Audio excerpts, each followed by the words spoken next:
Hello everyone. आज के session में हम डिस्कस करते हैं ग्रेड 8 साइंस से chapter number 17 stars and the solar system के बारे में। Stars and the solar system जो हमारा एक क्या है बहुत बड़ा पार्ट है जिसके बारे में आज हम डिस्कस करते हैं। स्टार्स यानी कि जो तारे होते हैं, सोलर सिस्टम जितने भी प्लैनेट्स हैं या मून है या समथिंग कुछ भी है, उस सोलर सिस्टम के अंदर क्या क्या चीजें हैं, क्या क्या ऑब्जेक्ट है जो सेलेस्टियल हैं, इन सारी चीजों के बारे में हम डिस्कस करेंगे।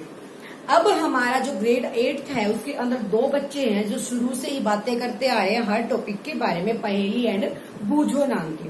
वो उन्होंने क्या किया, अपने दादा के गांव गए, उन्होंने वहां नाइट का सीन देखा तो उन्होंने देखा तो वहां पे जो स्टार्स होते हैं वो ज्यादा ब्राइट होते हैं बजाय किसके, शहरों के। तो उन्होंने अपने दादाजी से पूछा कि दादाजी ये जो हमारे गांव के स्टार्स हैं वो ज्यादा ब्राइट कैसे हैं किसके, सिटी के बजाय।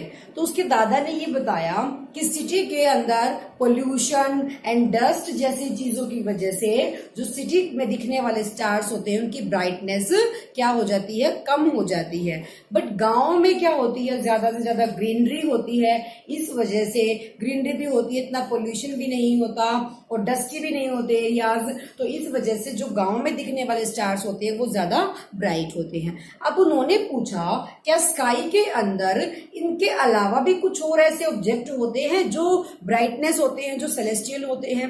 तो उन्होंने बताया moon is also A celestial body. जो मून होता है वो सबसे ज्यादा सेलेस्टियल बॉडी है स्काई के अंदर।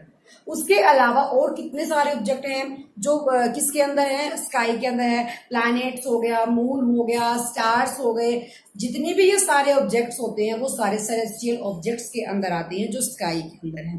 तो सेलेस्टियल ऑब्जेक्ट्स हमारा क्या हो जाएगा, सबसे पहले the planets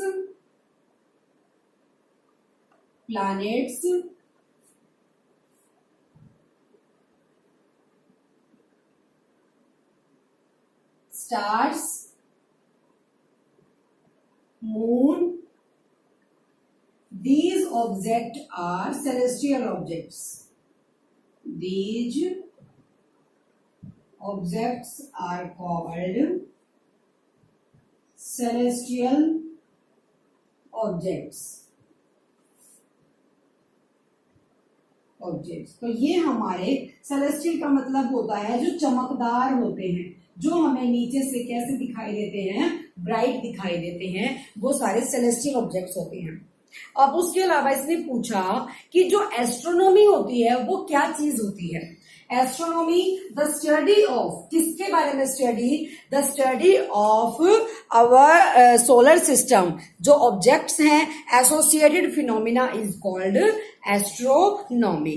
the study of celestial objects, इन सेलेस्टियल ऑब्जेक्ट्स के बारे में स्टडी करना हमारा क्या होता है, एस्ट्रोनॉमी होता है। तो यहां हम लिखेंगे द स्टडी ऑफ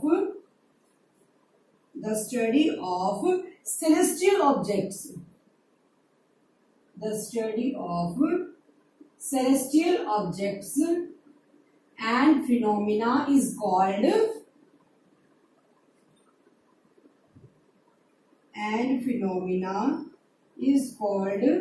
क्या हो जाएगा हमारा, एस्ट्रोनॉमी। इसको हम क्या बोलते हैं, एस्ट्रोनॉमी बोलते हैं। ठीक है। तो उसके बाद हमारे जो एंसेस्टर्स होते थे वो अनुमान लगाते थे कि किस तरीके से किस डेट को, जैसे जो हमारे कैलेंडर्स होते हैं वो सारे डिपेंड करते हैं क्या जो एस्ट्रोलॉजर्स होते हैं उन्होंने किस तरीके की डेट मेंशन की है, कोई फेस्टिवल कब आता है। तो जो हमारा कैलेंडर होता है परफेक्टली, जब एस्ट्रोनॉमर्स यानी कि जो एस्ट्रोलॉजर्स होते हैं उन्होंने सारा इसका क्या किया, पूरी साइंटिफिकली इसको रिसर्च किया, तो इनके ऊपर ही बेस्ड हमारे कैलेंडर्स होते हैं कि किस तरीके से हम किस फेस्टिवल को कैसे मनाते हैं। ठीक है। अब उसके बाद जो ब्राइटेस्ट ऑब्जेक्ट है हमारा स्काई के अंदर, द मून के बारे में डिस्कस करते हैं।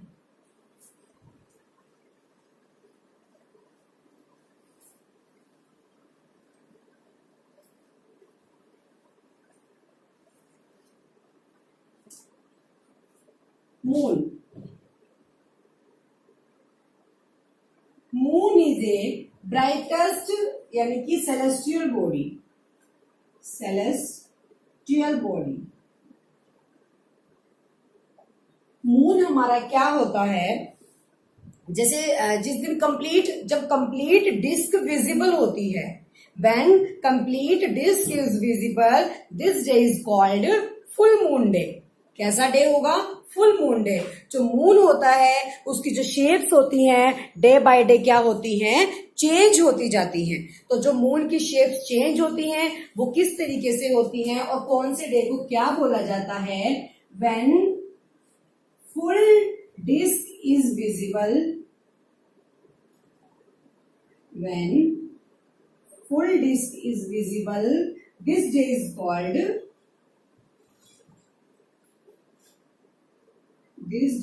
called full moon day, full moon day। अब हम उसको क्या बोलते हैं? हमारी जो गांव की लैंग्वेज होती है या जनरली हम उसको फुल मून डे बोला जाता है, क्योंकि जो मून की शेप होती है वो उस दिन कंप्लीट होती है। When full disk is visible, जब फुल डिस्क की तरह ये विजिबल होता है तो this day is called full moon day. And this day is Purnima, उसको हम क्या बोलते हैं? पूर्णिमा भी बोलते हैं, जो आपके कैलेंडर्स के अकॉर्डिंग होता है, जो एस्ट्रोलॉजर्स ने रिसर्च किया है। अब उसके बाद क्या होता है? After full moon day the brightness of moon is thinner day by day, is thinner and thinner,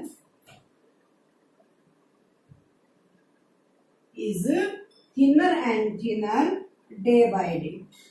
दिन बाय दिन क्या होती जाती है? फुल मून डे के बाद नेक्स्ट डे से ही उस मून की जो ब्राइटनेस होती है वो कम होती यानी कि पतली होती जाती है। मतलब क्या होगा? जैसे हमारा ये फुल मून था उसके बाद जो इसकी शेप है वो कैसी आ जाएगी?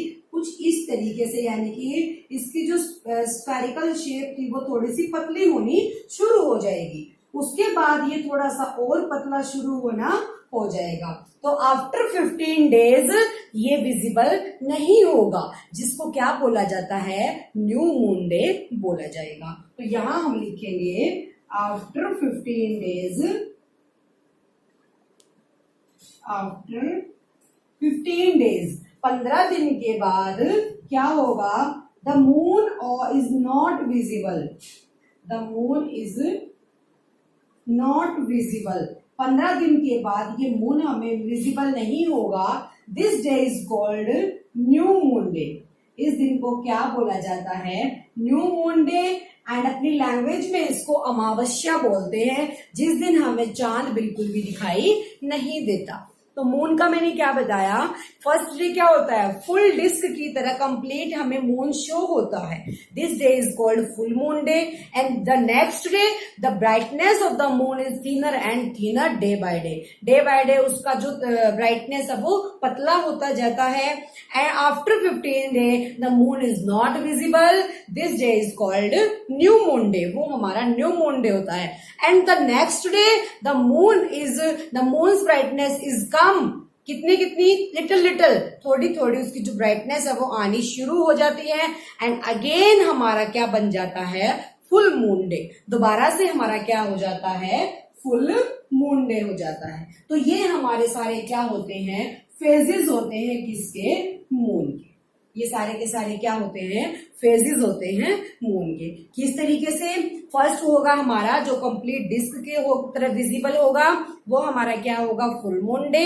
एंड उसके नेक्स्ट डे से ही उसकी जो ब्राइटनेस है वो थिनर एंड थिनर होती जाती है। And after 15 days the moon is not visible and this day is called new moon day. And this day is called also अमावस्या, उसको अमावस्या भी बोला जाता है। एंड द नेक्स्ट डे, अगले दिन से the brightness of the moon is come back little little, थोड़ी थोड़ी उसकी वापस आनी शुरू हो जाती है और वापस से वो फुल मून डे बन जाता है। तो ये पूरे फेजेस होते हैं किसके बारे में? मून के बारे में। अंडरस्टूड।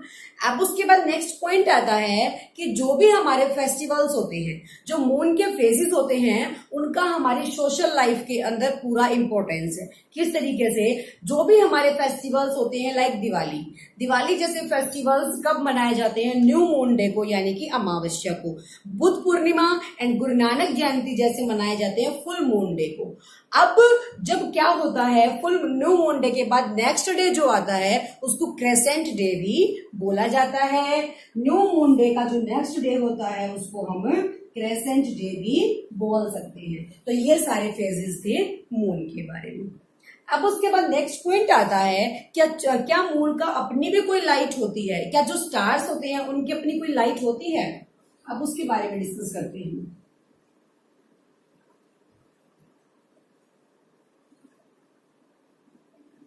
जो मून होता है, मून हमने बोला जब मून क्या करेगा, अपने एक्सिस पे रोटेशन कंप्लीट कर लेता है। Moon complete one rotation, complete rotation of their on axis is called one complete revolution, is called one complete revolution। उसको क्या बोलते हैं? एक कंप्लीट रिवॉल्यूशन बोलते हैं। अब बोला जाता है the moon is rise from the east, from the east in the evening, in the evening। शाम के टाइम जो मून होता है वो ईस्ट से राइज होता है एंड सेट कहाँ होता है? वेस्ट के अंदर। इन द मॉर्निंग टाइम के अंदर वो वेस्ट डायरेक्शन के अंदर क्या करता है? सेट होता है। तो इसका मतलब है जो मून है वो अपने ही एक्सिस पे, लेकिन जो अर्थ होती है वो मून के चारों तरफ, जितनी भी सेलेस्टियल बॉडीज होती हैं वहां जो अर्थ है वो रिवॉल्व अराउंड, यानी कि चक्कर लगाती है, रिवॉल्व करती है। अंडरस्टूड। तो ये था हमारा मून के फेजेस के बारे में। तो मून का हमने क्या पढ़ा, जो मून के डिफरेंट फेजेस होते हैं उनकी वजह से ही बहुत सारे क्या होते हैं, फेस्टिवल्स डिपेंड करते हैं। हमारी सोशल लाइफ पे भी इसका इंपॉर्टेंट रोल होता है। अब उसके बाद नेक्स्ट पॉइंट आता है कि जो मून होता है उसके ऊपर लाइट पड़ती है वो किस तरीके से पड़ती है, यानी कि जो सन की लाइट आती है वो मून के ऊपर किस तरीके से रिफ्लेक्ट होके हमारे तक आती है। रिफ्लेक्शन,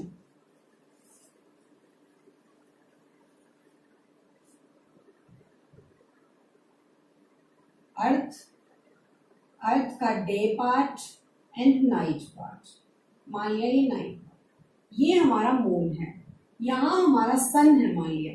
यहां से जब लाइट पड़ती है तो मून से रिफ्लेक्ट होके वो जिस पोर्शन पे जाती है अर्थ के, आफ्टर रिफ्लेक्शन जब जाती है तो जितने पार्ट के ऊपर जो हमारी रोशनी है वो पड़ती है वो पार्ट हमारा डे बन जाता है, और जब दूसरे पार्ट पे आ जाती है तो वो पार्ट हमारा नाइट बन जाता है।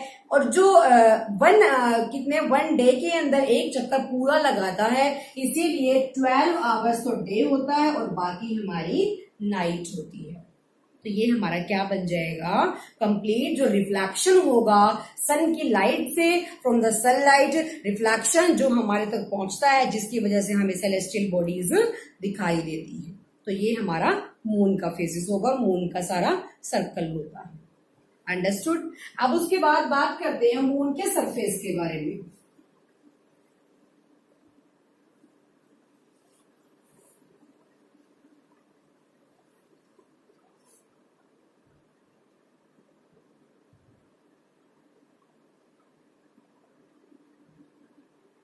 मून के सरफेस के बारे में, किस तरीके से मून का जो सरफेस होता है।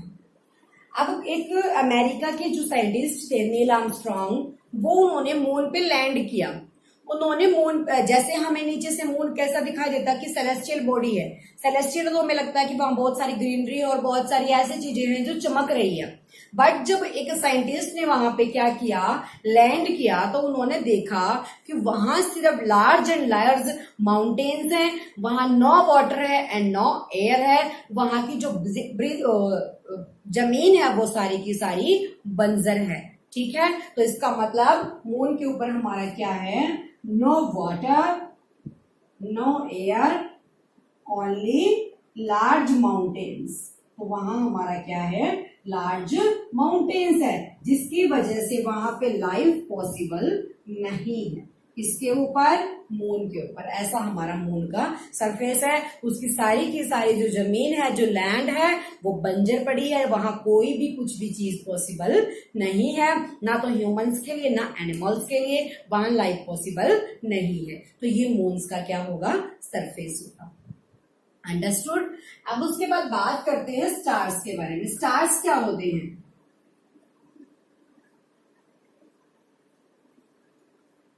स्टार्स, स्टार्स हमें दूर से क्या दिखाई देते हैं कि बहुत छोटे साइज के होते हैं, बट इनका साइज तो बहुत बड़ा होता है। तो हम यहां लिखेंगे stars emit lights, stars emit light. Stars, देखो हमने ये बोला कि तारे टिमटिमाते हैं, लेकिन जो प्लैनेट्स होते हैं वो नहीं टिमटिमाते, लेकिन जो स्टार्स होते हैं वो टिमटिमाते। किस वजह से? क्योंकि जो प्लैनेट्स होते हैं वो हमसे इतनी दूर हैं कि वो हमें चमकते दिखाई नहीं देते, लेकिन जो स्टार्स होते हैं वो क्या होते हैं, लाइट एमिट करते हैं। Sun is also a star, sun is also a star, sun भी क्या है, स्टार है। अब नेक्स्ट पॉइंट इसके अंदर ये आता है कि जो स्टार्स का साइज हमें अर्थ से शो होता है, क्या वो उसका रियल साइज होता है? ऑब्वियसली नॉट, क्योंकि जब तुम किसी फुटबॉल को अपने पास देखोगे तो उसका साइज इतना बड़ा है, लेकिन तुम उसको दूर से देखोगे तो इसका साइज इतना बड़ा है। तो जो अर्थ है, अर्थ से स्टार या सन तक के बीच का जो डिस्टेंस है वो 150 मिलियन किलोमीटर तक का है, जिसकी वजह से हमें जो स्टार्स का साइज है वो बहुत छोटा दिखाई देता है। अंडरस्टूड। तो ये हमारा क्या बन जाएगा, स्टार्स के बारे में, कि जो स्टार्स होते हैं वो लाइट एमिट करते हैं। और क्या करते हैं स्टार्स? लाइट एमिट करने के साथ साथ स्टार्स क्या, सन भी क्या है, हमारा एक स्टार है, जो लाइट क्या करेगा, हमें रोशनी देता है, जिसकी वजह से वो हमें चमचमाते हुए दिखाई देते हैं। सेलेस्टियल बॉडीज होते हैं। अब उसके बाद नेक्स्ट पॉइंट आता है, stars appear to move from east to west. जो स्टार्स होते हैं वो ईस्ट से वेस्ट तक क्या करते हैं, मूव करते हैं। Star which rises in the east in the evening, जो स्टार्स होते हैं इवनिंग के टाइम क्या करते हैं, राइज करते हैं, एंड मॉर्निंग के टाइम वेस्ट के अंदर क्या हो जाते हैं, सेट हो जाते हैं, यानी कि वहां वेस्ट के अंदर छुप जाते हैं। ठीक है। अब जो सन की ब्राइट, अब जो स्टार्स होते हैं वो हमें दिन के समय क्यों दिखाई देते, क्या वो चले जाते हैं? इसका रीजन क्या है कि जो डे टाइम होता है उस टाइम सन की जो लाइट होती है वो इतनी ज्यादा होती है, वो स्टार्स को दिखने नहीं देती, बट डे के अंदर भी जो स्टार्स है वो पॉसिबल होते हैं। तो इसी वजह से वो क्या करते हैं, हमें मूव करते हुए शो होते हैं, और उनकी जो लाइट है वो डे के टाइम हमें दिखाई नहीं देती। तो ये था आपका स्टार्स के बारे में। अब बात करते हैं कॉन्स्टलेशंस के बारे में।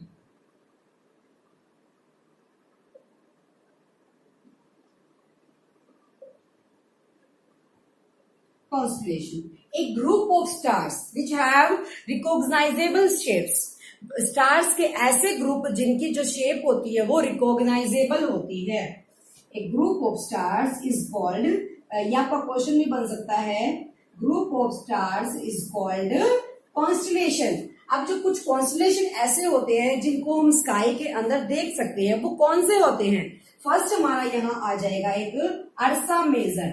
अर्सा मेजर नाम का कॉन्स्टलेशन है जिसको हम आसानी से देख सकते हैं। अर्सा मेजर के पास 5 to 7 स्टार्स का क्या होता है, ग्रुप होता है, इसको क्या बोला जाता है, बिग डिपर भी बोला जाता है। ये आपका 1 मार्क का क्वेश्चन अराइज होता है कि जो अर्सा मेजर है उसका दूसरा नाम क्या होगा, बिग डिपर होगा। कॉन्स्टलेशन के अंदर ग्रुप ऑफ स्टार्स होते हैं। अर्सा मेजर के अलावा दूसरा हमारा इसके अंदर आएगा ओरियन। ओरियन नाम का कॉन्स्टलेशन होता है जिसके पास 7 प्रोमिनेंट ग्रुप ऑफ स्टार्स होते हैं, यानी कि 7 स्टार्स का ग्रुप ओरियन के पास होता है। उसके अलावा एक हमारा सीरियस नाम का सबसे ब्राइटेस्ट स्टार होता है जो नियर द ओरियन होता है। किसके पास होगा, वो ओरियन के पास होगा। तो ये हमारे क्या होते हैं, कॉन्स्टलेशंस होते हैं जिनको हम स्काई के अंदर देख पाते हैं। तो अभी तक हमने पढ़ा मून्स के बारे में, स्टार्स के बारे में एंड कॉन्स्टलेशंस के बारे में। अगर नेक्स्ट पार्ट में हम डिस्कस करते हैं सोलर सिस्टम के बारे में। Thank you.